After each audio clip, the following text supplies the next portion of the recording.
race against time. We're always on the chase, grabbing moments lost in space. Chasing shadows, it's kinda insane. Life sticking in a fast lane. Ephesians 5 verse 16 say, making the very most of your time on earth, recognizing and taking advantage of each opportunity with wisdom and diligence, because the days are filled with evil. So, say no to delays, do not wait. Hold His words, make Him your path. Fuel your spirit, in faith we believe. Gratitude is the beat, let it amplify.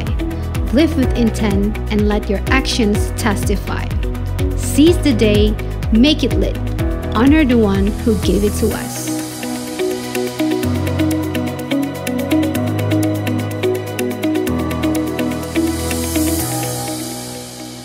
Thank you buat kesempatannya untuk aku boleh sharing hari ini. Kita mau mulai dengan Efesus 5 ayat 15 sampai 17. Kita baca sama-sama ya. 1, 2, 3. Karena perhatikanlah dengan seksama bagaimana kamu hidup. Janganlah seperti orang bebal, tetapi seorang arif. Dan pergunakanlah waktu yang ada, karena hari-hari ini adalah jahat. Sebab itu janganlah kamu bodoh, tetapi usahakanlah supaya kamu mengerti kehendak Tuhan. Amin. Nah, jadi hari ini aku mau kupas ayat ini. Aku mau mulai dengan ayat 15, yaitu kata perhatikanlah. Perhatikanlah dengan seksama. Jadi di sini kata perhatikanlah bahasa aslinya itu blepo, yaitu kata memperhatikan itu memiliki banyak arti, yaitu mengamati, bersikap hati-hati, mengingat, awas, waspada. Jadi di sini kata memperhatikan hidup memiliki arti atau makna yang jauh lebih mendalam daripada cuma sekedar melihat. Nah, lawan dari kata perhatikan itu adalah bebal. Artinya kalau orang udah hidup di dalam terang dan dia tidak bersikap waspada di dalam kehidupannya, gak bersikap hati-hati dan mawas diri dengan apa yang dilakukan, maka itu sama aja dengan orang yang bebal. Orang bebal itu adalah mereka yang tidak selalu saja berulang melakukan hal yang sama. Mereka juga adalah orang yang tidak takut gitu loh berbuat dosa. Udah gak takut lagi sama yang namanya berulang-ulang berbuat dosa. Dan kejatuhannya itu selalu aja di dalam lubang dosa yang sama. Ya kan, menjadikan bukti bahwa orang bebal itu gak pernah belajar dalam hidupnya. Dia gak pernah move on dari masa lalu. Contohnya aku punya seorang tante di Medan. Dari dulu itu sampai sekarang masalahnya gak pernah selesai. Masalahnya selalu berputar-putar di situ saja. Ya kan, yaitu sekitar relationship dengan orang lain. Setiap tahun aku pulang Indonesia, aku ketemu dan ngobrol sama dia. Endro udah ketawa nih, karena Endro kenal tantenya. Setiap tahun aku pulang Indonesia, aku ngobrol sama dia. Setiap tahun itu gerejanya itu selalu beda terus. Circle pertemanannya itu juga selalu berganti.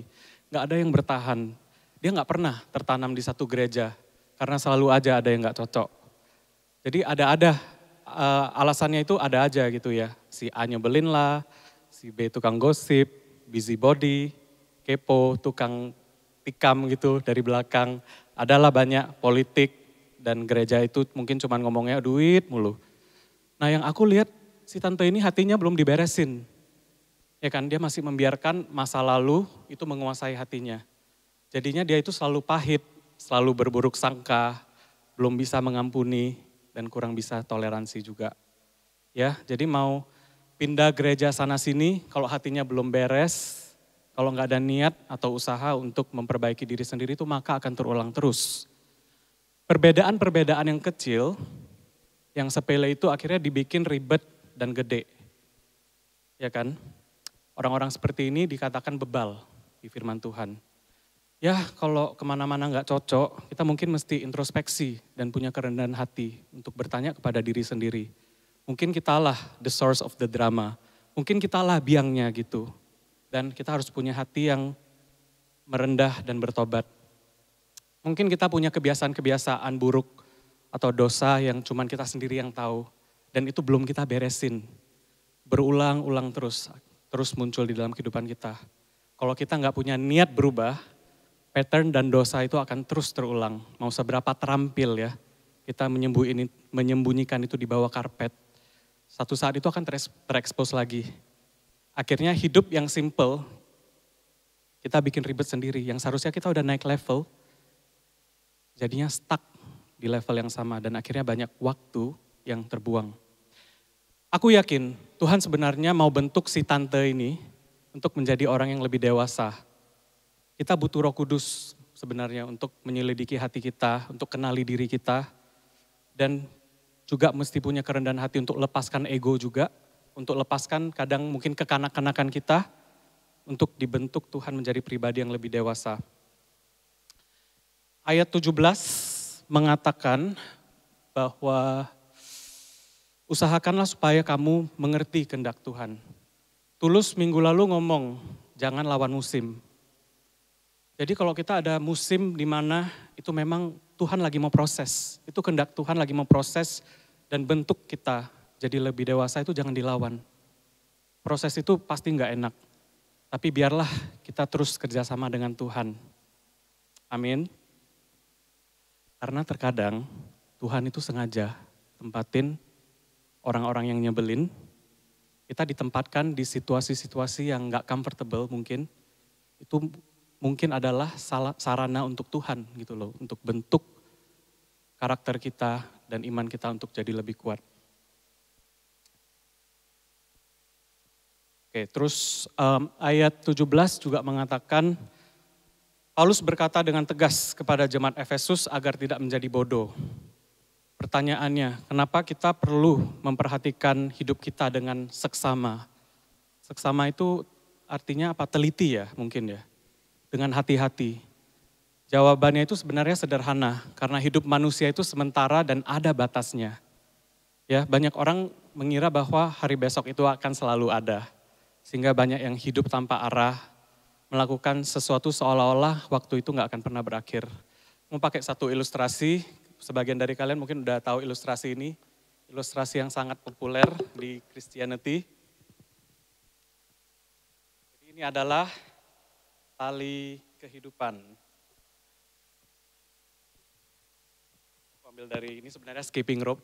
Aku modified jadi tali kehidupan.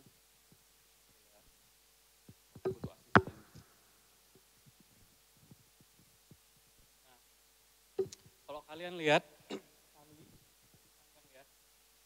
imagine this rope is the timeline of your existence. Imagine tali ini adalah tali kehidupan kalian. The black part yang ini represent your time on earth. The gray part atau the white part ini represent life after death or eternity. Jadi basically you've got a few short years on earth and you've got a few short years, kalian hanya memiliki waktu yang singkat di bumi. Dan the remaining yang panjang ini, yang gak terhingga ini adalah eternity atau kekekalan. Nah kerap kali kebanyakan orang itu hanya memikirkan cuman yang di black part ini. Look, I'm gonna work hard, I'm gonna save, I'm gonna invest so I can enjoy the black part here. Yang penting aku bisa nyaman lah selama aku di bumi ini. Ya, siapa sih yang gak mau ya hidup nyaman selama di bumi. But the question is, how about the rest? Gimana selebihnya? Have we ever thought about it? Have we put thought and plan about our eternity? Alkitab mengajarkan ya bahwa apa yang kita lakukan selama di black part ini, apa yang kita lakukan selama di black part ini itu menentukan how we are going to exist for millions of years in eternity.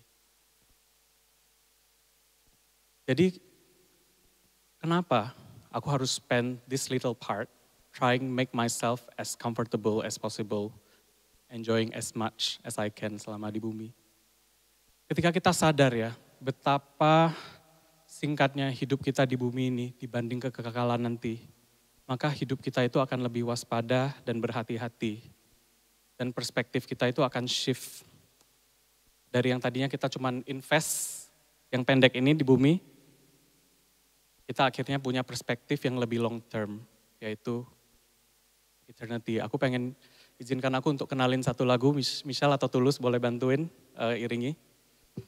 Ini ada satu lagu yang aku udah denger dari pas aku masih kecil, dan itu lumayan favorit dan terngiang-ngiang sampai hari ini.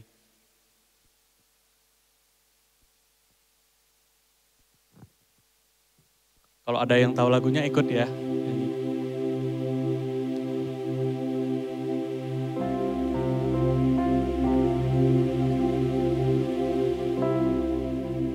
Yesus bertanya kepada kita, adakah iman di bumi ini? Bila dia datang untuk kedua kalinya untuk menghakimi dunia. Apa yang kau buat selama hidupmu? Adakah iman di hatimu? Tuhan kan membenarkan orang pilihannya yang selalu berharap padanya.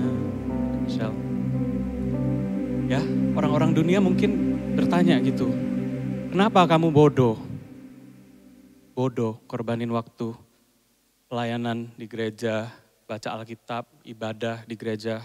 Kita punya banyak pilihan loh, Sabtu, Minggu, Kamis yang latihan musik.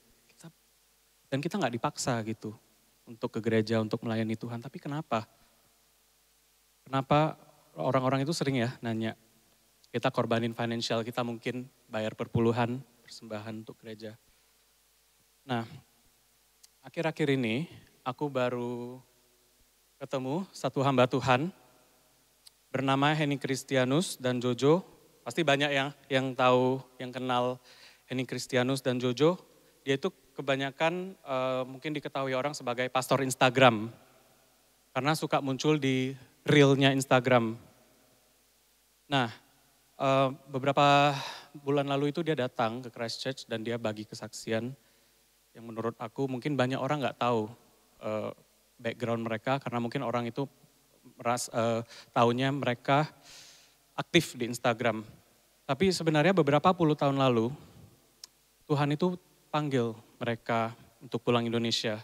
Jadi mereka itu udah punya job yang stabil di Sydney. Si Jojo, suaminya itu udah punya career bisnis di Sydney yang udah lumayan sukses. Dan si Henny-nya juga udah punya kerjaan yang stabil di Sydney. Dan mereka itu harus ninggalin rumahnya yang gede di Sydney. Dan mereka harus jual rugi bahkan. Dan mereka harus tinggalin Sydney ketika anak-anak mereka itu umur 11 tahun.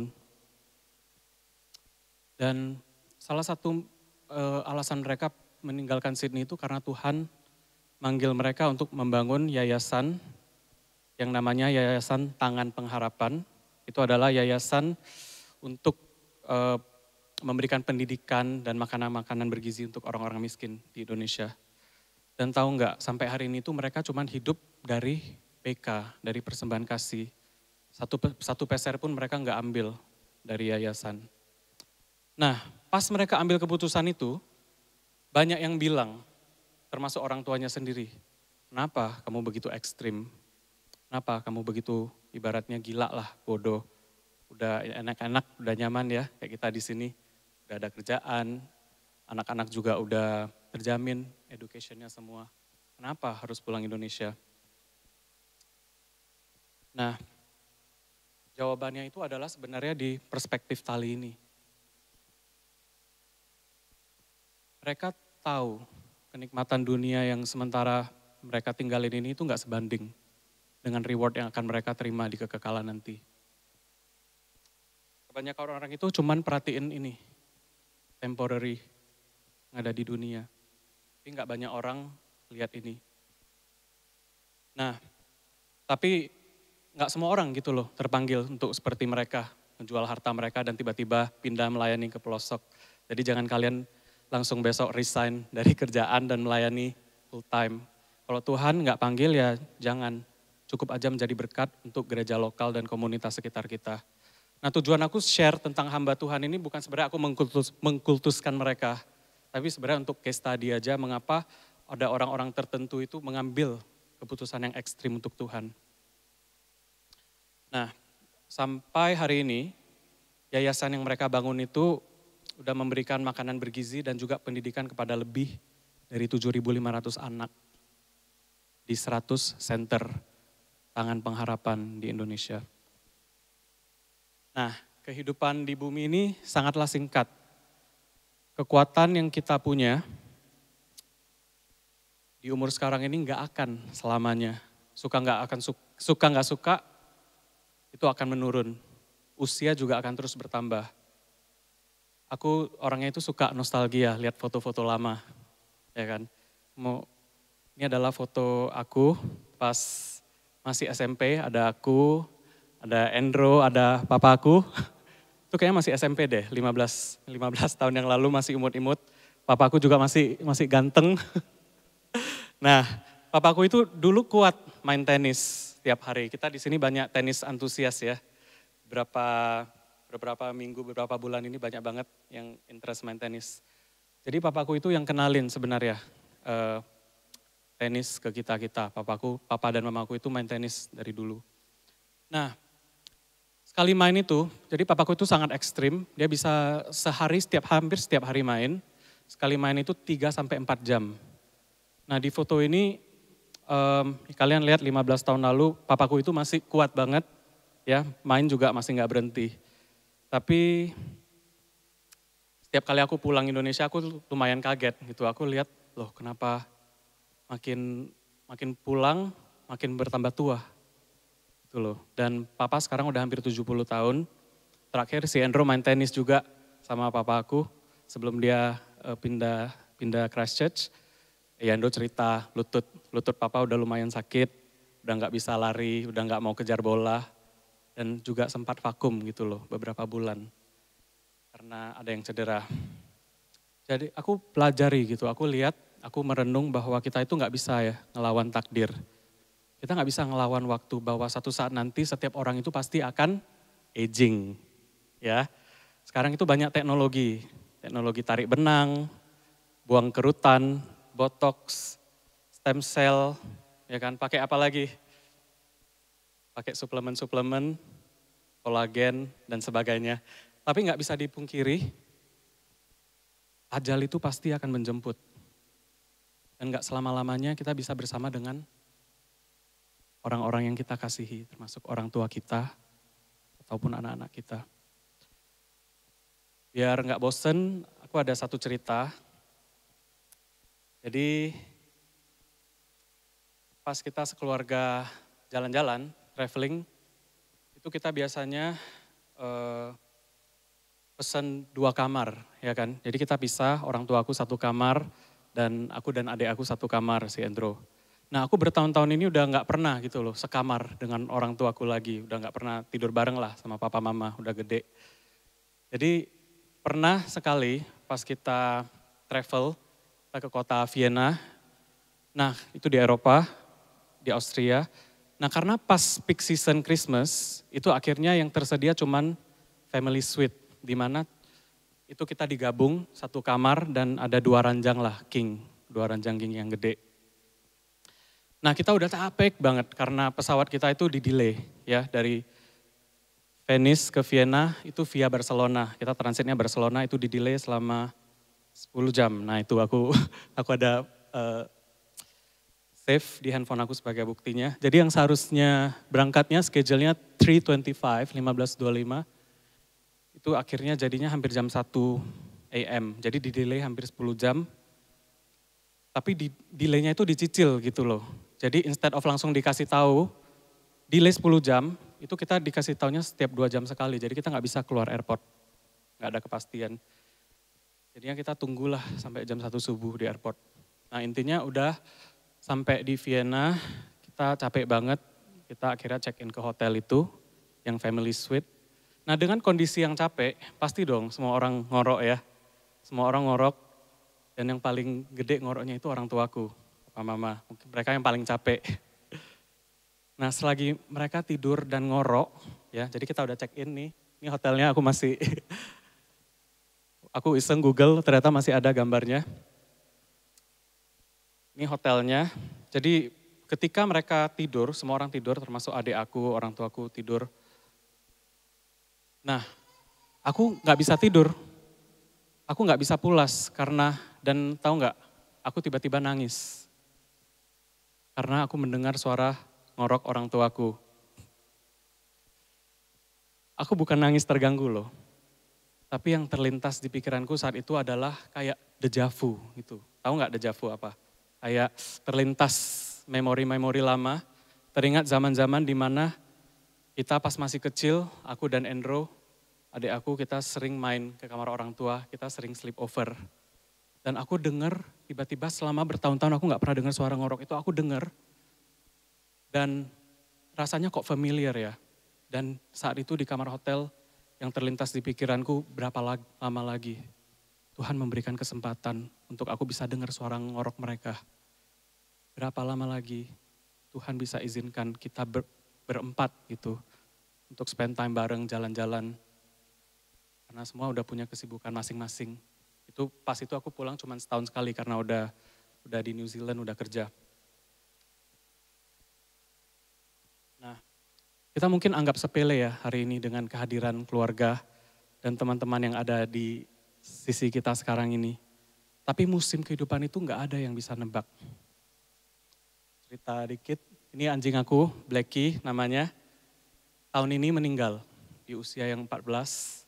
Jadi udah beberapa tahun kita itu nggak sempat visit dia.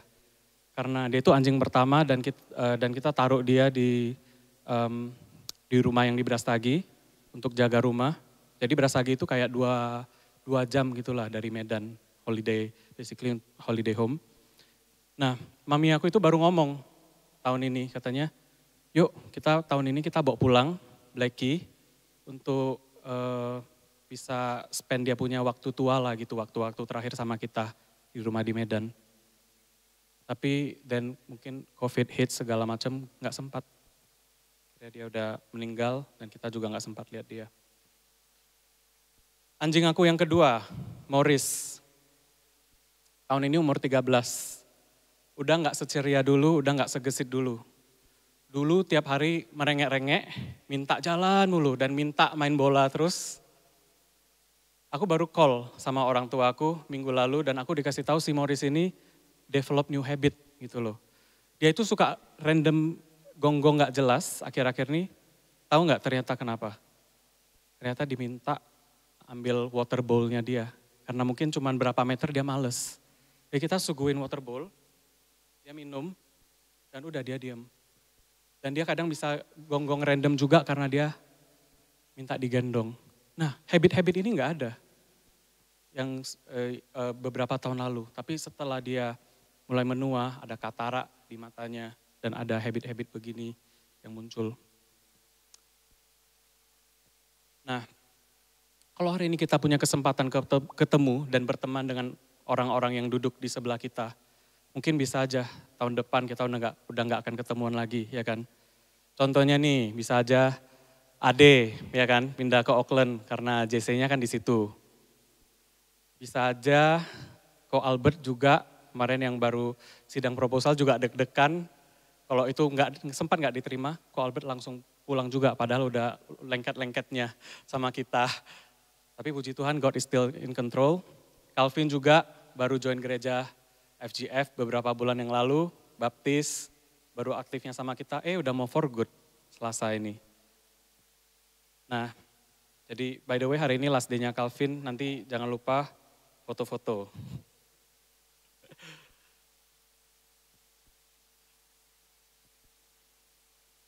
Nah, aku orangnya itu suka korek-korek foto lama, ya kan. Jadi cobalah kita lihat. Ini foto IFGF Christchurch beberapa tahun lalu. Kayak pas aku baru sampai deh. Ini pas masih ada Axel, segala macam. Coba kita lihat berapa banyak dari sini yang udah for good, pindah kota, pindah negara, ya. Ada lagi nih yang kedua. Nah ini pas aku hari pertama nih sampai di Christchurch, retret. Retret, mukaku masih segar juga di situ. Sekarang udah banyak pikiran. Ya, banyak ya muka-muka yang udah pindah kota, pindah negara.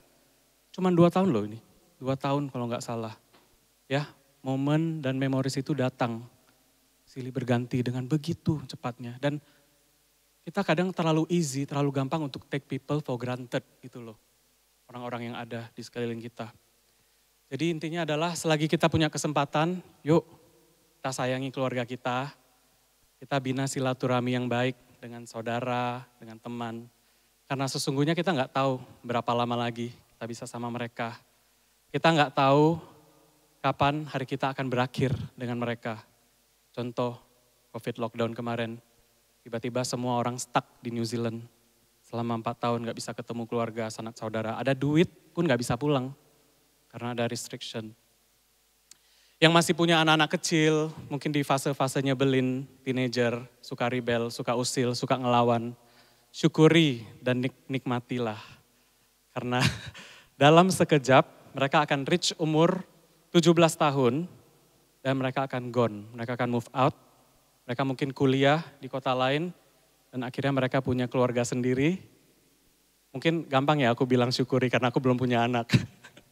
Aku doain supaya Tuhan kasih aku anak-anak yang manis nanti. Istri manis dulu ya, kode ini. Istri manis dulu, step by step.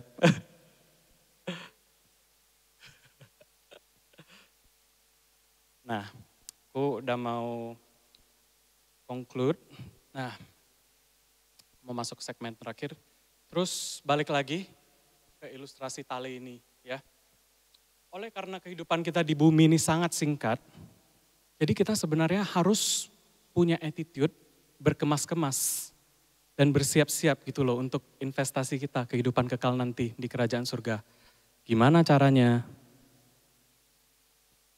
Nah, yuk kita sama-sama ya baca Matius 6 ayat 19 sampai 21. 1, 2, 3. Janganlah kamu mengumpulkan harta di bumi ngengat dan karat merusaknya, dan pencuri membongkar serta mencurinya. Tetapi kumpulkanlah bagimu harta di sorga. Di sorga ngengat dan karat tidak merusaknya, dan pencuri tidak membongkar serta mencurinya. Karena di mana hartamu berada, di situ juga hatimu berada. Jadi gimana caranya? Kita harus mulai mengumpulkan harta di surga. Pertanyaannya lagi, gimana kita mengumpulkan harta di surga? Satu poin yang aku mau bagikan hari ini, itu adalah berbuah. Ya. Karena Matius 7 ayat 19 berkata, dan setiap pohon yang tidak menghasilkan buah yang baik, pasti ditebang dan dibuang ke dalam api. Jadi kita tahu ada 9 buah roh ya. Kasih, sukacita, damai sejahtera, apalagi? Kesabaran, kemurahan, kebaikan, kesetiaan dulu, kelemah lembutan dan penguasaan diri. Nah, buah roh yang paling pertama dimention di Alkitab itu adalah kasih. Setiap nomor dan urutan di Alkitab itu nggak ada yang random, ya. Semua itu ada maksudnya. Jadi kalau kasih yang disebutin pertama, berarti itu yang paling penting. Which leads to my next point, yaitu kita harus mengasihi. Gimana kita mengasihi? Melayani dan mengasihi itu banyak formnya, yaitu ketika kita memperhatikan yang lemah, kita bantu saudara, teman yang membutuhkan, itu juga ibadah dan bentuk kasih. Ketika kita mengasihi orang tua, suami, istri, anak-anak, teman, itu juga ibadah sebenarnya. Ketika kita mengampuni orang-orang yang treat kita nggak fair, yang menyakiti, memfitnah kita, itu pas kita ngelakuin itu sakit. Tapi kalau kita tetap berusaha mengasihi orang itu sebenarnya ibadah. Dan kita udah mengumpulkan harta di surga. Matius 5 ayat 44-45, Michelle boleh bacain?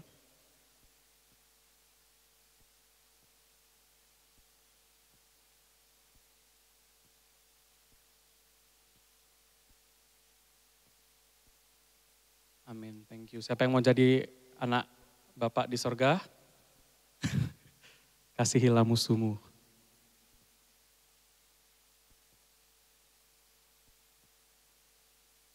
Nah, Matius 25 ayat 35 juga bahas tentang gimana kita bisa mengasihi. Tuhan Yesus ngomong, ketika aku lapar, kamu memberi aku makan. Ketika aku haus, kamu kasih minum. Ketika aku seorang asing, kamu memberi tumpangan. Ketika aku telanjang, kamu memberikan pakaian. Ketika aku sakit, kamu melawat aku. Ketika aku dalam penjara, kamu mengunjungi aku. Terus orang-orang ini nanya Tuhan, Tuhan, maksudnya apa? Kalau engkau lapar, kami kasih kau makan. Kalau kau haus, kami kasih kau minum, dan sebagainya. Tuhan ngomong, raja itu menjawab mereka, sesungguhnya segala sesuatu yang kamu lakukan